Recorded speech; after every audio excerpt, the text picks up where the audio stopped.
Hello, and thank you so much for investing your time with us here at Murrow Symposium. My name is Pete Ferryman, and I'm an anchor at Fox 12 Oregon, Portland's #1 news station. Today, in this master class session, we have an amazing panel to bring you insights on the broadcast industry in an open question and answer discussion. Here is the format to give you an idea of what to expect. Your moderator will begin introductions, and we'll hear from each of the panelists to briefly introduce themselves and tell us a little bit about their background in the industry.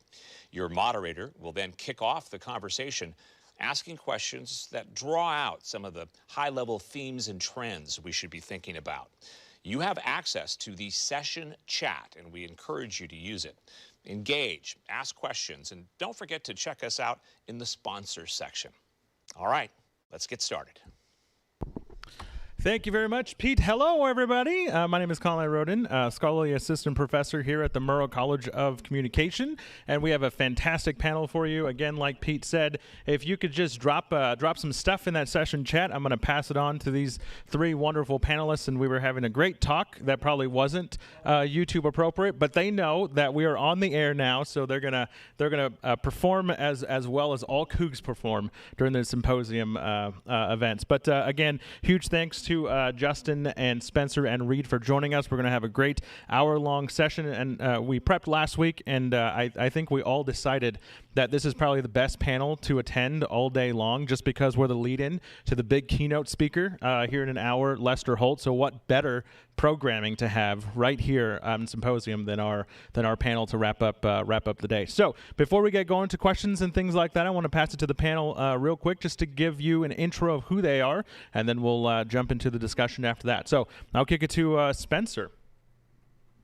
Hi, everybody. I'm Spencer. I graduated in 2013. I had to think about that a minute ago because it's been so long. I work as a videographer now. I do some freelance cam op work for Microsoft and other companies. But yeah, since graduating, I've done a little bit of everything from TV work to live events, reality TV, whatever it may be. But I didn't think I'd end up as like an in-house, or sorry, not an in-house, but like a one-man band videographer type job. But here I am, and happy to chat with you guys. Justin. Hi, my name is Justin Lange. I'm a 2008 graduate of the Murrow College. Go Cougs! Understand your pain graduating 2021 here at the end of a pandemic, because I graduated during the recession. So been there, done that. I spent many years in local news, spent quite a few years in college athletics, and most recently have opened 2 NFL facilities. Was the lead EIC at US Bank Stadium for the Minnesota Vikings in Minneapolis, and recently come out here to Las Vegas, and I run all of production technology for Allegiant Stadium here for the Raiders in Las Vegas. And Reid. Hey guys, Reid Murphy. I was a 2012 Murrow graduate, broadcast news and production double major. When I graduated, I moved down to Los Angeles after working on a season of Top Chef with Spencer up in Seattle. So then kind of just stuck with the reality TV thing for a while. I moved down here, a lot of cooking shows. And then as I decided I wanted to move more into camera, I kind of took a step back, started working camera rentals, and then now am a camera operator in the scripted realm, mostly commercials, some features in television. Credits include feature films Bird Box, Midway, Blind Spotting, Lady Bird, TV credits, Mindhunter, 911, kind of list goes on and on, just too many to remember. But yeah, happy to be here today, and looking forward to chatting with these guys. Perfect. Hopefully, you have some questions being lined up. I do have to say that Marvin Marcello has said hello to everybody in the session chat. The man, the myth, the legend himself. Brenna Kelly also said hello and things like that. So we'll rock the session chat here in a few minutes. But let's start off with kind of your path to where you are currently, and we'll start with Spencer and. If you just want to kind of talk about what led you to owning your own business in this communication production world. Yeah, so it's kind of crazy. I originally wanted to be an on-camera personality for TV, and then I kind of realized getting into my senior year that that wasn't really what I wanted to do. And then what really sealed it was working on Top Chef as a production assistant for a summer, and Reid lived in my basement, and we, worked for basically minimum wage, 12 hours a day, but we loved it. It was so cool, and it was such an eye opener to production. So I kind of got into that and decided to pursue that instead. So I got more serious about that my senior year. After that, let's see, what did I do? I got an internship at Microsoft Production Studios, and kind of had my eyes open to high level enterprise corporate work, and did that for a while. Did some freelance PA work, got an in-house marketing job as an in-house videographer for a company that dissolved 3 years later and basically kicked us all out. So my options were try to find a full-time job somewhere, or try my hand at freelance and kind of running my own company. And lucky enough for me, I had a bunch of clients reach out on LinkedIn and say hey, we're sorry to hear about your company, the company that you worked for. We're curious, what are you doing now? Can we continue to work with you? So I had to kind of learn the ropes of forming an LLC, making contracts. I kind of knew how to create a video from producing, shooting to editing myself. And it's a totally different beast than things like what Reid's doing, for example, right? Where there's a bunch of different department heads and whatnot. So, but anyway, I kind of learned the ropes doing that, and I've been doing that since I think 2017, with the occasional freelance camera operator job here and there. I was just on set 2 hours ago doing this Xbox thing at Microsoft Production Studios. And the reason I have that job is because I have friends that are producers at production companies that do Microsoft work and Xbox work. So it's really the connections I've made through Murrow and kept in touch with have kind of kept me going through this. So, and briefly going into the pandemic, last year, I think probably all of us that are freelance, self-employed, it was just dead, right? March, April, May. And now I feel like it's kind of done the opposite, because people are needing to do video for the first time. People that have never needed video content ever are having to shift to that for virtual events, fundraising, talking head videos, social media ads, whatever it may be. So I feel like I've kind of thrived jumping into those things, and now I'm busy as I'd like to be and can be a little bit more selective with jobs. So yeah, just excited to have enough work and continue to grow. What a name dropper. I was just at Microsoft. No big deal. You know what I mean? No big deal. Yeah, I like to sound cooler than I really am doing those kind of jobs. All right. Thank you, Spencer. Let's move to Justin, who is in a fantastic facility there in Las Vegas. But let's talk about your road to where you are now.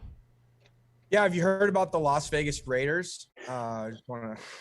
You can't hear Spencer crack up at that, but that's we're good. Yeah, my name is Justin Lange. Like I said earlier, I graduated in 2008 with a broadcast news degree. Like Spencer, I wanted to be on TV, and I quickly realized that that is not the path forward for me. I started out working at, like I said, I graduated in 2008, so I worked part-time at Sears, selling TVs while I was hustling on Friday nights and Saturday nights and Sundays, producing Friday Night Football and Gonzaga basketball shows for KHQ. Worked for a couple years there and decided that news was not the path forward for me either. So I had a great relationship with Gonzaga. Go Zags! We're about to start missing that game here. So I know it's not exactly kosher to say that on the Murrow Symposium, but go Zags! So I started working at Gonzaga as a basically they hired a video position. This is in 2010. when schools are starting to expand their need for video, kind of like Spencer said, in 2021, there's a lot of companies finding out they needed video. Well, in the early, 2010s, a lot of universities are finding out that they need someone on staff to create video. So I came over and was their main producer, shooter, editor, did all the live stuff. And that's kind of how I got into the live venue stuff.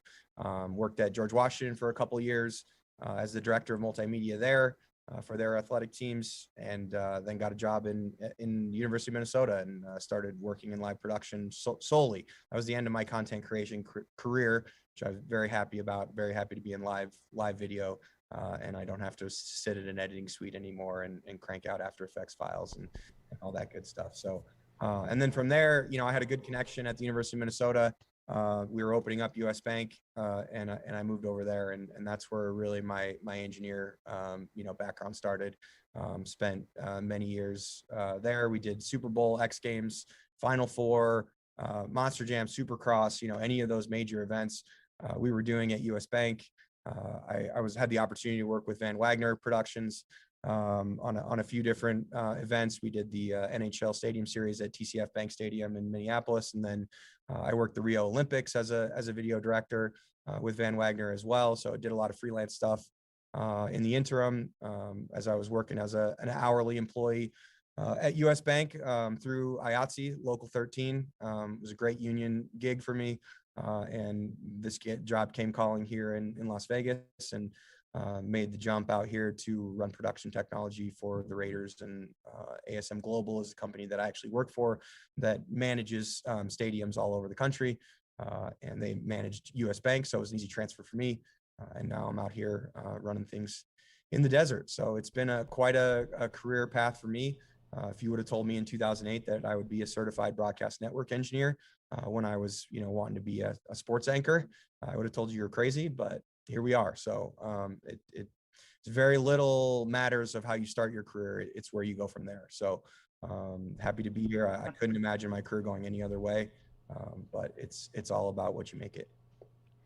Thank you, Justin. And you'll be happy to know there is one Raider Nation person in the chat who said Raider Nation baby. So there you go. We'll drop that one for you. All right, let's shift to Reid here as he talks about kind of LA life and moving to cameras. Reid?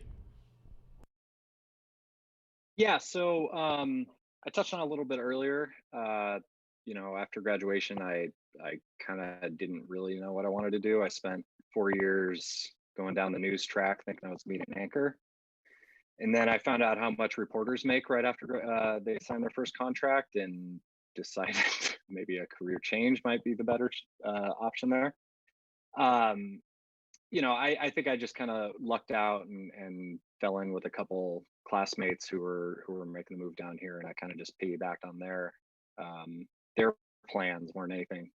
But it was something I just didn't really know what I wanted to do after college necessarily. I just knew that there was kind of this energy about being around cameras. I spent my time in Pullman doing Cable 8, doing the news program, doing sports video, doing every sort of thing that would allow me to just kind of like get out and be creative. I tried to do it, and once I got out and started doing TV work, it was like, yeah, every day is different than the last. And I found that I really enjoyed that. And you just you're never going to get the same work day twice. You're always shooting different locations, all this kind of stuff. But, in the variety and just kind of that excitement, I just really loved.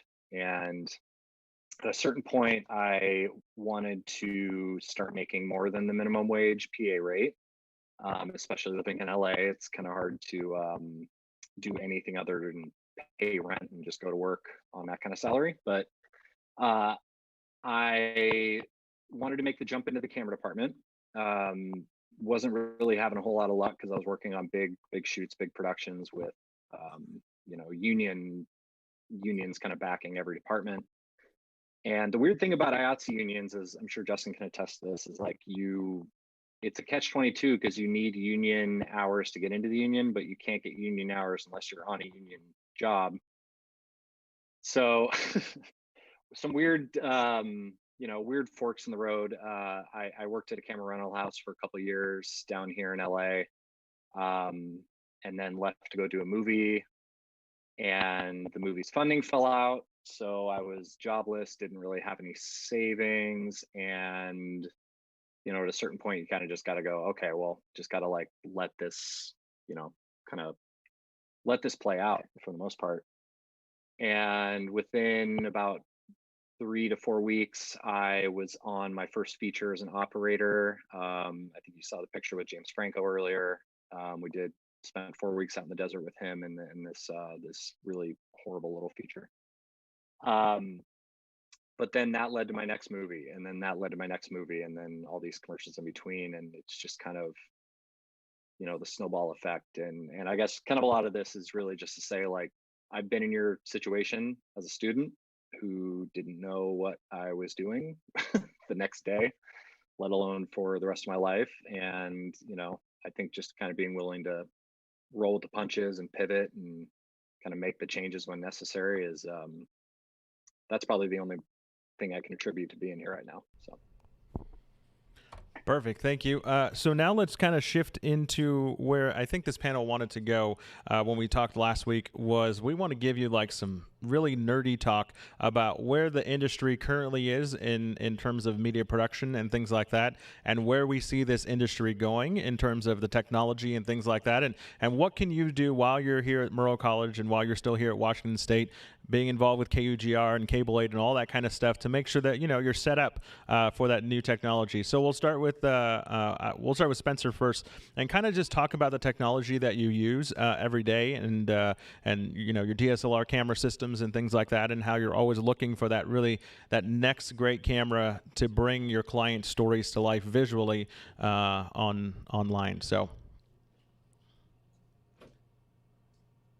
Yeah. So on that note, it's funny to think of like what we were shooting with in college. We had these 35-pound ENG cameras that we were putting on our shoulder, and it was like you were walking lopsided by the end of the day. And now it's just like cameras have gotten so much smaller and so much better. And especially with the pandemic and people doing these like Zoom interviews, and I don't want to say the bar for content has gotten lower, but it's gotten more acceptable to be shooting on stuff like DSLRs, iPhones, as long as you have quality audio, right? And so for me, for example, my primary shooting kit for these one-man band type jobs for small to mid-sized businesses is a Canon C100 Mark II, still shooting 1080p, with a 5D Mark III as a B cam. And and then I go on a set like a Microsoft Xbox job where they're shooting on two Reds that are, worth more than my entire net worth, right? And so it's just an interesting. There's so many different levels of production, but you don't necessarily need the fanciest gear to shoot great content, right? And yeah, I won't spend too much time talking about technical gear because these other guys probably have a lot more fun stuff to talk about. But yeah, I guess my whole note would be whatever camera you have on you. Like there's a picture there. I'm just shooting on a gimbal, a small handheld gimbal, and following around a hydroplane driver, and it's a C100, but it gets the job done, right? So anyway, yeah, that would be my advice, is just the camera you have is good enough to tell a good story.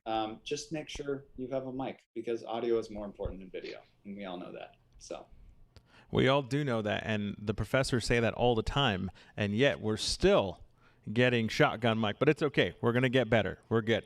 So let's shift to Justin. If you can kind of talk about your world. I think a lot of students do media production and studio production, and we're still in this very linear type cable. Like you take this SDI, you plug it into this thing, you take this other end, you plug into the switcher.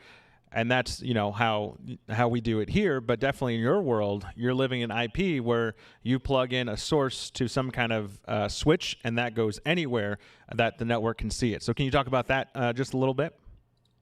Yeah. So, IP is definitely the future.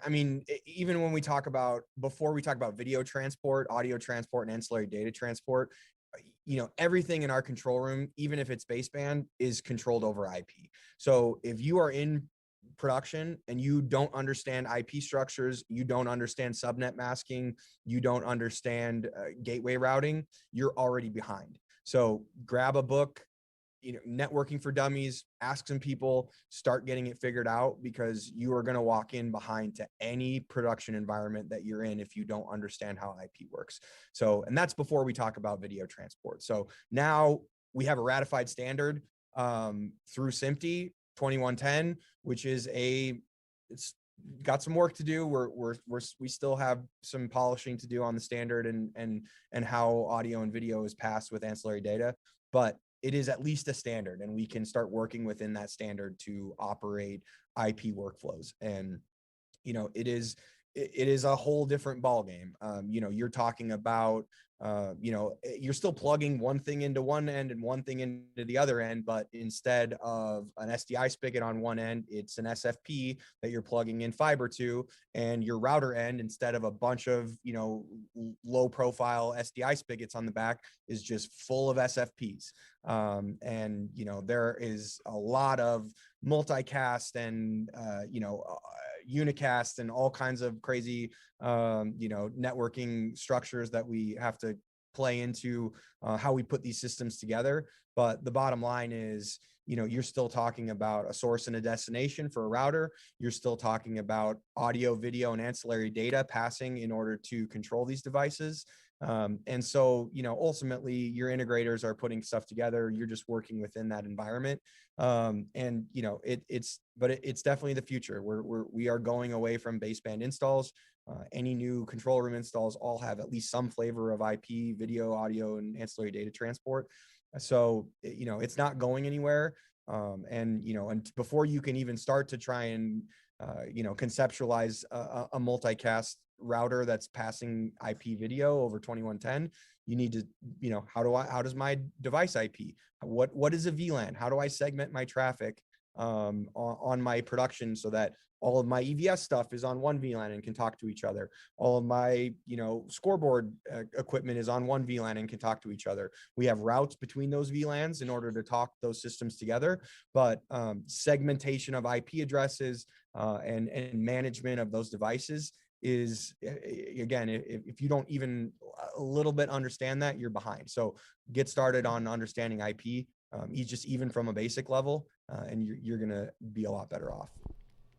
And Brett, in our chat session here, made a comment: broadcast engineer equals network engineer now, which kind of goes back to what you said a little earlier. So thank you for that. Let's shift back to LA and cameras and talk about the film world. Kind of, Reid, what's happening kind of in that world, and what technology should students kind of look forward to or maybe prepare themselves? Yeah, I was thinking about this earlier where, back in Pullman, I think I got super excited when we got our first DSLR, because like Spencer said, it was either use the ENG cameras or use his little like mini DV cameras just to go out and shoot cool creative stuff. But, nowadays I get to work with kind of like, name a cinema camera, and I've basically worked with it, like Arri, Red, Sony Venice, kind of all these just high level cameras and lenses. And, it's on a certain level. What's interesting is, like, everyone kind of talks about cameras and stuff, but I'll give you a little trade secret: is it's not necessarily as much about the camera as it is about the lenses. And a lot of people kind of get caught up thinking about, oh, I want to shoot on red, I want to shoot all this stuff, but like, nowadays almost every camera is damn near the same. It's just a chip that's recording your data onto it. And what I've found with a lot of filmmakers these days is they find, especially the guys that come from film, find the digital sensors to just be too sharp and too clean. And so what they'll do is they'll take these old vintage lenses, lenses made back in the 50s, 60s, 70s. A lot of those lenses have these chemical coatings on the front that over time will kind of age and give you a bit of a different look, a kind of soft soft kind of feel to it, which can kind of lend to the storytelling aspect. In terms of more technical stuff, I am a camera operator, but I specialize in gimbal operating. So Spencer put up a shot of him earlier carrying around that little kind of handheld. I think that was a Rhoden S1. So that's kind of the territory that I kind of live in, is working with these 3-axis camera stabilizers. So basically, if you don't know what that is, it's just kind of a cage that you'll put the camera into, and it's controlled on 3 different axes by a computer that keeps its pan, its roll, and its tilt basically just perfectly level no matter what you're doing to it. And this is kind of become a really popular new tool. Steadicam has been the traditional mobile camera platform for, since The Shining, I guess, was the first movie to ever use it. But what we're finding nowadays is that these gimbals can kind of get you into tighter spaces. You can go from high to low a lot faster. They're more nimble. They're versatile. I can go from wearing it on my body with this support vest to mounting it onto a crane, onto a dolly, onto a car rig. So just kind of as in terms of technical tools, like I've really found that these 3-axis gimbals are kind of like the kind of newer wave of technology moving into filmmaking. And we've been using these tools for years. My business partner was the first one to use a gimbal on a feature film on Southpaw with Jake Gyllenhaal back in 2013. And since then, he's kind of been leading a lot of this push to kind of make this tool more acceptable, make it more usable. And I think we're just now starting to see the fruit bear out. These kind of gimbals are making their way into a lot more of the prosumer market nowadays, which is good on a level and bad on a level. Good because I think it's making that kind of tool just more accessible in general. We're doing a lot of cool stuff with the Rhoden S2 right now, RS2, which is this small little handheld gimbal, but people are trying to put these big old cameras and lenses on it, and just to get kind of smaller, lower shots, being able to tell the story differently. And it's just kind of also where I think a lot of that market's trending, because filmmaking is a small community, but the YouTube vlog space is where I think most of the money is to be made from those. So, whether you're out there trying to make movies, whether you're just trying to like promote your TikTok account, gimbals are like a great tool, and I'm just kind of happy that we're kind of starting to see it a little more mainstream. Excellent. Let's jump to some questions from the chat here. Becky on our chat says, and I'll address anyone who wants to take this question. You're more than welcome to.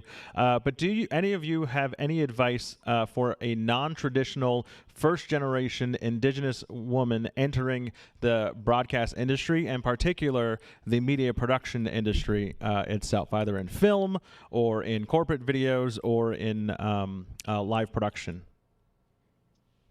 Well, I can jump in here, Kanale, if you'd like. On a panel full of middle-class white men, I'm sure we're the exact kind of people to answer this question. But yeah, I mean, at least from my perspective, like I was talking about this with some students earlier. In the film world down in Los Angeles, I think we get a little spoiled with the inclusivity. It kind of doesn't matter your background, your gender, your sexual orientation, like name it. Living in a cultural hub like Los Angeles, I think you're number one, you're kind of just forced to rub shoulders with kind of everybody. And if you aren't a very tolerant person, it's going to probably affect you to your disadvantage pretty quickly.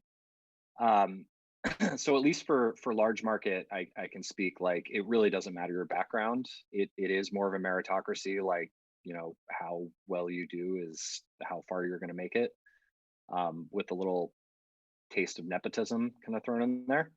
But, the best thing you can do for yourself is just be a hard worker, be willing to do the stuff that no one else is willing to do. and just, resilience and a willingness to kind of like change and roll with the punches. And that's probably as much as I could give. Justin or Spencer? Yeah, I can take this one. I think from there it's a little bit multi-tiered. One, never work for free.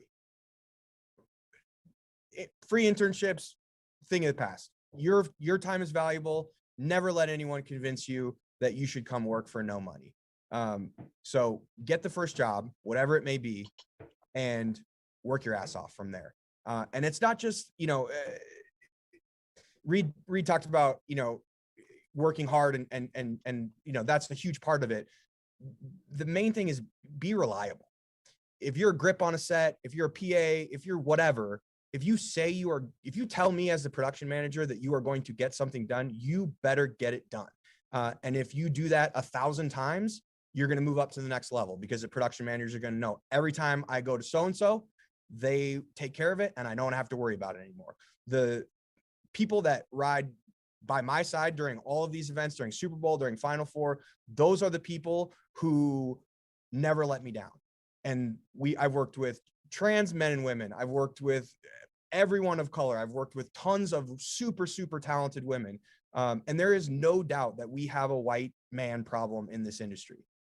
There are too many people that are not diverse, that have gotten themselves a leg up in this industry just by the very nature of that's who everyone else is in this industry. So it is all, as a crewer and as a hiring manager, it is always on my mind to definitely hire the people who are qualified, but to continue to expand our reach as far as diversity as inclusion is concerned. I think Reid's 100% right. If you're in a bigger market, this is less of an issue because there's more people and there's more scrutiny on diversity and the need for diversity. So it's definitely a problem, and it's definitely something that, as a white man in this industry, I obviously have not had to deal with. So kudos to you for having to deal with a lot of issues that some of us haven't had to deal with coming from our backgrounds. But the tide is changing, and ultimately, whether you're a man, a woman, trans, any person of color, if you can go on set or go on the production and be accountable, be on time, work hard, and never say that I'm going to get something done that you don't get done, you're going to be fine. This is an output industry, and if you prove to me that you will output, it doesn't matter where you're from, what you are. I'm going to hire you, and I'm going to make sure that you're elevated in my company. So the opportunities are there. It's going to be harder, no doubt, than if you were some white man, 19 years old, going into the workforce. There are some advantages there, but it's becoming less and less. And we're getting there. So I feel you. Work hard, get in there. You're going to be all right. I promise. Awesome, thank you. A couple people had the same question, so I'm gonna lump them together. But this one's from Adam and Max, and I think I had this question kind of when I was at the tail end at Washington State University, and I'm sure you also had this question to yourself: is how do you go about getting that first job? What networking has to happen to get your foot in the door, right? And I think that's a question a lot of these students have: is all right, I'm wrapping up my senior year, and what do I have to do? Who do I have to network? Is LinkedIn a thing in the broadcast world? Is reaching out on email? Like what is going to get me that chance and that shot? We'll start with Spencer here for this question. Yeah, so it's 100% about networking. Literally, it's so much more important than anything else. And we're so lucky as Cougs to have this network in LA, Seattle, wherever it may be. And Cougs are so willing to help each other out. I haven't met a Coug that, has been too busy to give me the time of day, whether it's meeting for a beer or, a Zoom call, whatever it may be. There were so many people that kind of like stuck their neck out for me and helped me out, whether it's get a job or give me some advice, introduce me to someone. So just network your tail off. I think that's so important. And I kind of wanted to plug a group we have. It's called the Murrow Young Professionals. before COVID, we would have networking events where we would get together somewhere and just kind of have a casual happy hour where we can talk about whatever industry we're in, whether it's marketing, advertising, PR, broadcast, how we can help each other out, advice. So if you haven't, follow that on Facebook, LinkedIn. We'll probably be a little bit more active once symposium's over, trying to get another virtual event set up. But yeah, just network, be reliable. Like Justin said, it's so important. And I think that a good example of that is when Reid and I and a few other Cougs worked on Top Chef. I want to say there were like 10 of us that were PAs on this show. The producers all went back to Marvin and were like, what are you teaching these kids? These kids are amazing. They're just like spring loaded, like ready to jump into action.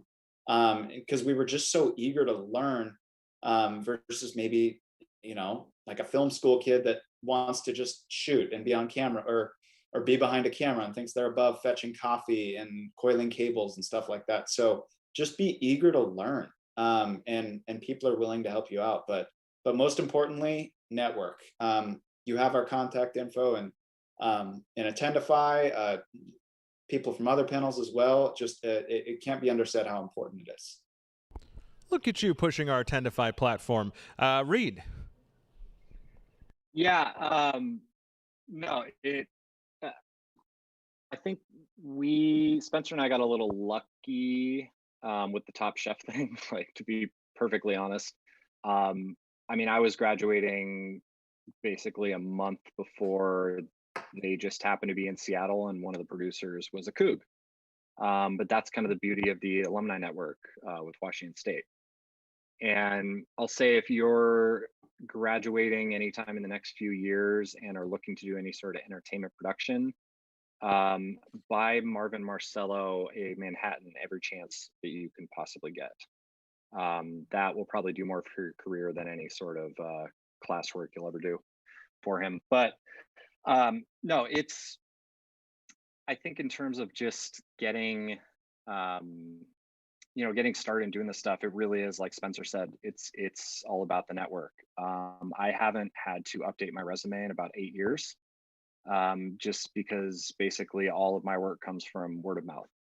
And that's kind of where that kind of Cougar work ethic kind of comes in, right? Like, I get hired because I'm willing to go the extra yard. I get hired back because, I continue to do that. And, I think part of that is because I just love the work I do. I just kind of happen to find the perfect job for me. And, it just makes going to work every day like that much better. And, like, if you're thinking about what you want to do after college, like, just find that thing that you love doing more than anything else and just figure out a way to monetize it. And, especially with how large the Cougar connection is with, alumni, and especially in the entertainment field and news and sports and all this kind of stuff, like, we are here to help the next generation. Like, none of us would be on this Zoom call if we didn't want all of you guys to succeed. So, like, make sure you utilize these kind of opportunities, like the symposium, any sort of alumni outreach, any of that kind of stuff, to the best of your ability. And, the more you're willing to learn, the more you're willing to work hard, the more success you're going to have. Thanks, Reid, and I'm sure Marvin is at Rico's watching this live stream right now, so I'm sure you can head that way. Justin, what about you?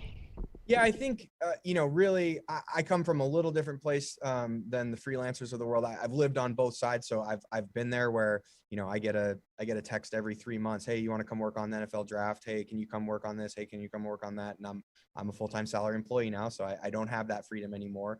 But I think, really, when it comes to coming out of school, I think, utilizing Marvin's network, utilizing Kanale's network. So the problem is, we can talk about networking all they want, but if you 2021 graduate of the Murrow School comes to me and says, hey, I would like you to give me a reference for this, I don't know who you are. And I know you graduated from a good school, but I can't put my reputation on the line to say, hey, hire this person, when I have no idea about them. But if Marvin calls me and says, hey, I got a really hard worker, this is what they're looking to do. You have anything open? That's a different story. So, know how to utilize your network too. Cold calling other Cougs and saying, hey, do you have anything for me? And not providing any information or background. I'm sure maybe some people feel differently, but my reputation is too important to me to go cold, recommending people, even if they are Cougs. So know how to work your network. And find people that know that person so that they can provide that connection for you, and you're not cold emailing people saying, hey, go Cougs, can you get me a job? No, sorry, I have no idea who you are. So there's that. And then the other big thing is, I see, as a hiring manager, I see so many resumes that are not purpose built for the job post. When you apply for a job, you need to look at the job posting and write your resume specifically for that job posting. Make sure that pieces of equipment that you've used that are in that job posting are in there. Make sure that systems, make sure that, any type of operation of cameras, equipment, whatever it is that you do, is in there, and have that speak to the job. I'm sure that I've overlooked many talented candidates because their resume was not purpose built, and it's definitely a form resume that has no information about the specific job that I'm looking for. And how am I supposed to tell if you're qualified for this job if you won't tell me that you're qualified for this job? So, that's the twofold: is knowing how to work knowing how to properly work your network, and then knowing how to build a purpose-built resume and send it off for that specific job, and putting in the effort to do it for everyone. I mean, I put in 1,000 resumes and tapes at all kinds of places around the country trying to get an on-air job, and I was just funneling them off, and I didn't get a single job that way, because it's not how you get jobs. I'm sure there are resources at WSU to help you build a resume like that. If you have questions, you send me your resume, say, hey, what does this look like? And I'll tell you, like, hey, this needs to be better. I know you have this piece of equipment at WSU. Why isn't that on there? That's the type of thing that is going to set you apart, because, there are going to be times where you're applying for jobs where you don't have a connection. And so you need your resume to sing in order to get even a look. And I see so many resumes that are not built that way. And when one comes through that is obviously and clearly written specifically for the job posting that I have, it's a no-brainer. This person's getting an interview. So. Perfect. Thank you. This next question comes from Jerry, who is a Murrow College All Achievement inductee, and it's really because I'm a selfish person, and I hope Bruce Pinkleton is on this session watching. But how do drones play into this, and really a broader conversation to have here? Should Murrow College kind of offer that kind of stuff? And maybe if it doesn't quite fit into our current curriculum, what can students do to maybe learn about that new technology, drones or IP distribution or things like that? Let's kick it off with Spencer here. I was hoping you'd call on me. I love drones, but they can be very dangerous if you're not careful. And FAA laws are a big thing. And there's a lot of apps on your phone you can download to figure out no-fly zones, get permits to fly. I had a shoot the other day or like a month ago, that was within like 2 miles of SeaTac Airport, which usually within 5 miles, you're a no-go, right? But through this app, I was able to get automated FAA clearance to go up to, I think it was 150 feet. So just doing stuff like that, a lot of people think they're not going to get caught. Yeah. You're probably not, but it's not worth the $25,000 fine, whatever it may be. Getting certified, I posted a link on the question. I wouldn't fall for any of the paid courses for the Part 107 course. You really don't need to pay for one. You watch that YouTube video, make some flashcards, take the practice test on I think the FAA website is a good one. But and yeah, get yourself a $500 DJI Mini 2, whatever the latest drone is. I'm sure by the time this symposium is over, there will be 2 more drones on the market. Who knows? But yeah, it's something that if you've ever played a video game, it's not super hard to operate one, but getting smooth shots and knowing what shots to look for and then doing it legally, that's a whole nother ballgame. So yeah, just study for the tests, take the test. It's an in-person test that's multiple choice. If you guys passed Marv's exam, you should be able to pass this test with ease. Nice. Reid, what about drones or just new technology in general? Yeah, I've actually gotten to do some drone work myself. Generally, in the film community down here, it's very highly organized, and will more often than not take a team of multiple people. So there's a couple companies that I'll go out. Since I'm a union camera operator, I can just kind of just go out and do commercials and TV shows with these guys. But the way that they operate is like they'll have a dedicated pilot who will have said FAA clearance, and then they have to get permitting, all this kind of stuff, especially in such a highly populous area as Los Angeles. Like I think there's, I don't know, I imagine there's a lot of hoops to go through for that. I have the easy job of basically just coming in, getting handed a small remote controller and, just frame the shot. After my first job, I immediately called my mom and rubbed it in her face because she told me video games would never pay off. So that's for you guys. But no, I think drones have become so much more popular. Like you think about how, especially in filmmaking, like getting aerial shots, 15, 20 years ago, you had to hire a helicopter. You had to build out these specialized camera platforms for inside. You had to insure the people, like the camera operator that's hanging outside of this helicopter to operate this camera. So there's it's a lot safer nowadays with drones. There's those kind of FAA regulations for a reason. Even in places with, you're not even close to an airport or anything, like it's noise pollution, it's an eyesore, it's all this kind of stuff. So I'm definitely in favor of the FAA stuff. In my world, it's still a very specialized skill set, just like kind of a lot of other positions down here. But I always enjoy it, and if you get a chance to, mess around with the drone, see, because you can make a living doing that. Perfect. I'll start this next question with Justin. There's a couple people that asked it, I think, both from an on-air perspective and a media production perspective, and you can answer it both ways or just kind of one way if you want to. But if a student wants to leave Washington State University with a degree and head to a large market, how do they do it? Like, how do you get to Vegas and how do you get to LA right out of college? Is it even possible? What are those steps that, they could possibly take? And I think the biggest step, it's a big leap of faith and that Coug network, but I'll pass it to you there, Justin.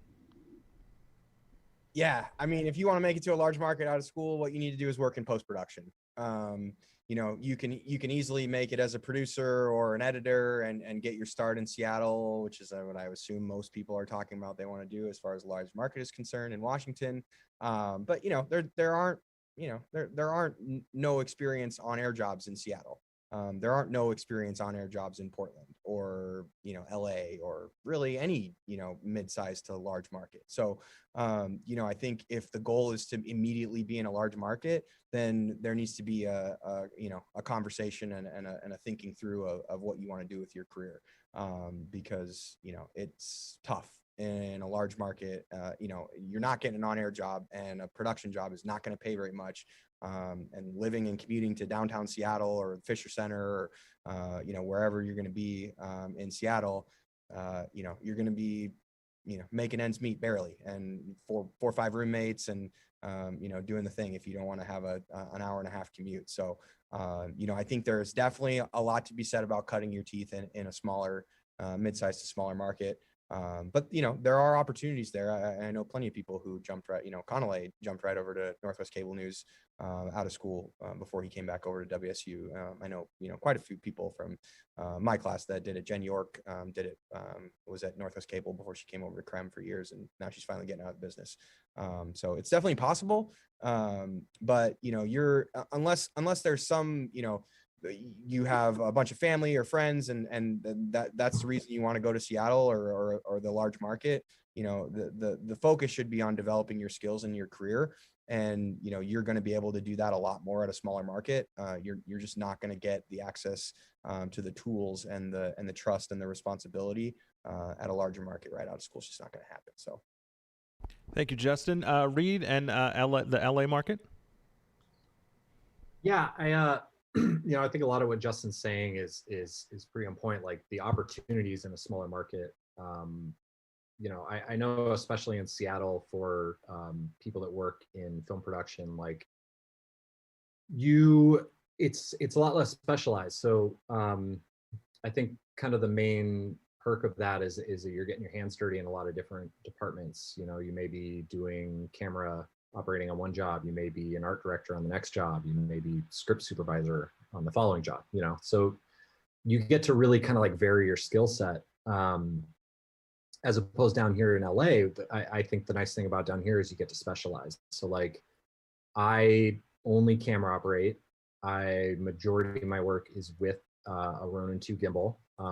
So basically I can focus all my energy into this one thing. Because I know there's plenty of people around me that are also focusing on those one things. And that's why LA is such a strong market for entertainment production, is because there's just a lot more people here that are just like super good at one thing. And when you can get enough of those people together, some special things happen. In terms of getting into a big market, just do it. That's it. Like the thing that I heard a lot, when I talked to alum as I was graduating was because I was thinking the same thing. I was like, I don't necessarily want to live back in Seattle. I kind of want to get some vitamin D in my life. I basically asked them like, oh yeah, well, if you have anything come up, like, let me know. And they go, I'm not going to do that. I'm like, wait, why? It's like, well, because I'm generally going to call you the day before for a job. And it takes 2 days to drive down here, and on a PA salary, you can't afford to fly. So why would I call you when I can call someone else who's local? So basically the point of that is like, if you want to work in a small market, or in a big market, just get to the big market. And, luckily when I moved down here, I had 2 former classmates I moved in with. We were just down the street from some alum that we were friends with that graduated the year before. Like my safety net was huge down here. And if you can find a way to build yourself in that safety net, it's a lot easier, and just having that support network. But really in general, if you want to work in a large market and you want to try it out, just the best way to do it is just to dive in and get in there and just see if you can make it work. Because if not, you can always go back to where you are now, right? So. Thank you, Reid. And Spencer, Seattle market, Microsoft, a lot of corporate gigs, could that be your first gig out of college? Yeah, like for me, it was easy to get in because I had an internship. Met with John Schoonever, and that was a connection I made at Symposium. I met his wife, who was on the board, who got me that connection, right? So everything kind of all leads back to that. But for me, it just goes back to networking, right? There are certainly less jobs for production assistants starting out in Seattle. If you want to get into TV, doing like what Reid's doing, for example, like LA, Vancouver, some other markets in the US that I can't think of off the top of my head might be a better place for you. Seattle is tough to get into, like film and reality TV or something like that, because you're kind of just relying on a company coming up here. Like for me, it was Treehouse Masters, a couple other ones that came up, Top Chef, obviously. But it's not like a super reliable market for PAs. But I think if you do want to get into it, there's a lot of corporate work. Someone mentioned in the comments, like, how many people are building studios right now to produce content at a really high level? And like, we're talking like people are spending $100,000 for a talking head video, and so they have an entire crew for this thing, and they need PAs, and you're going to meet people. So get connected with myself, other Cougs that are producers at these production companies that work with these enterprise level companies that are doing the work. And so it may not be, the sexy like TV movie you thought you might want to get into, but there's certainly a lot of corporate work up here, commercial work, and especially in a season like this is kind of the hot season where there's a lot of stuff going on, where there's just not enough talent in town to fill the positions. So if you can network with some people in the area, you'll be able to find some PA work. Excellent. As we get to the near top of the hour, as we're the big lead-in for Lester Holt, I want to give our panelists one more chance to just say closing thoughts on the industry. I know Sherry mentioned the Murrow Young Professional Advisor, or the young professionals that you spoke about early, but a few 30 seconds each one. We'll start with Spencer. Give your closing thoughts for these students and alumni who are enjoying this session. 30 seconds. Timer starts now. Boom. Okay, so yeah, for me, I think my closing thought would be Murrow Young Professionals. Check us out. We're trying to figure out what we're going to do for our next event, whether it be virtual, in person, down the road, something like that. But it's really the best opportunity to meet with people face to face and have that connection for how they can help you out. I mean, it's seriously I think it's the only reason that I've had any success, because I met someone who introduced me to a job that led me to all my jobs. So network, Murrow Young Professionals, follow us, and it'll change your life. Boom. That was 29 seconds. That was impressive. Where can they check that out? Do you guys like a Facebook page or something like that? Yeah, we have a Facebook. I think we have a LinkedIn page as well. We haven't been as active as we should be, but we're going to meet after symposium and discuss our next steps for what we can do to get people in touch for an event sometime this quarter. Perfect. Thank you, Spencer. Reid, your final thoughts. Yeah, I think I feel lucky that I basically found my dream career, and I really can't possibly put into words like how important, the Murrow College and WSU were to getting me here, just from every step out of high school, literally into just getting my first job on set. It was just a lot of the opportunities that I took advantage of at Washington State, and I think if there's any advice I can give you guys, it's just do everything. I mean, my senior year, I was taking a full load of classes. I was directing and starring on a show on Cable 8. I was doing 2 separate internships with KWSU, with Root Sports. And then I also had my job with sports video on top of all that. So if you find that there's something you want to do, there's probably a way to get experience with it on campus at WSU. And, sky's the limit. Thank you, Reid. And Justin. Yeah, I think, if you take one thing away from this session, it's that there are a lot of options out there in production. We've got, PAs, we've got camera operators, we've got, a host of things on the freelance, media production side. But also, I've worked in the sports field pretty much my entire career. And, as we saw over 2021, some things came to a halt, but the only thing they really figured out how to do was sports. And so if you're talking about something that's recession proof, it's one of them. And I know there's probably some people on this call who would not want me to say this, but the news industry is dying. And, there are other options out there for you than I'm just going to get a job. I'm going to go be a producer in Kalispell, Montana, and just see what happens. So if you want to do that and you love news and you want to be a news junkie and that's your career, absolutely go do that, because it can be a very rewarding career. But there are other options out there for you with the skills that you are going to take away from the Murrow College. I wish that I would have spent much more time with Marvin than with Glenn. I did not dual major like Reid did. I'm sure I'm going over 30 seconds here, but I took those skills even from a producing standpoint, and I use them every day in my abilities to engineer this room and this building. So, no matter what you did in college, no matter what you learned, you have some really marketable skills, and your career can go anywhere from here. You just have to put the work in, and you already have the foundation. So there are a lot of options out there, and go explore them. Excellent. Thank you so much. And I had a producer brain, so I knew that I left enough time for you guys to go over 30. I figure I just gave you the warning of 30. Well, my thanks to Justin, Reid, and Spencer for joining us. Remember, connect with them in Attendify, network as much as you can. They are more than happy to not only help now, but in the future and things like that. Don't forget, coming up in about 30 seconds, head over to the keynote address of Lester Holt as we congratulate him for getting the Lifetime Achievement Award. And then tomorrow, another day of wonderful panels that kicks off with a 10 a.m. Fireside chat with Lester Holt, Bruce Pinkleton, and Kirk Schultz. So hopefully we see you there. Have a good one and enjoy the rest of your symposium. Thank you, everybody. Thanks, everyone.